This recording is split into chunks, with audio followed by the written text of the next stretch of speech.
Nearly all adults experience cataracts as they age.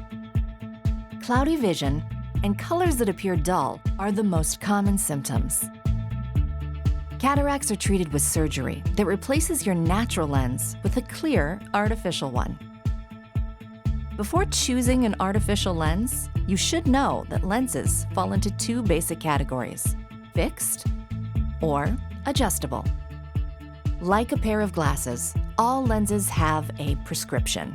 For a fixed lens, that prescription is determined before surgery while you still have cataracts. Once a fixed lens is implanted, the prescription cannot be changed without additional surgery, even if your vision is not ideal. Unlike a fixed lens, an adjustable lens can be changed after surgery.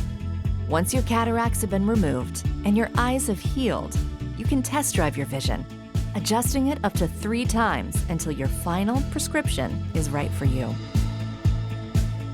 The light adjustable lens is the only lens you can test drive and then customize after surgery. Ask your doctor if the light adjustable lens is right for you.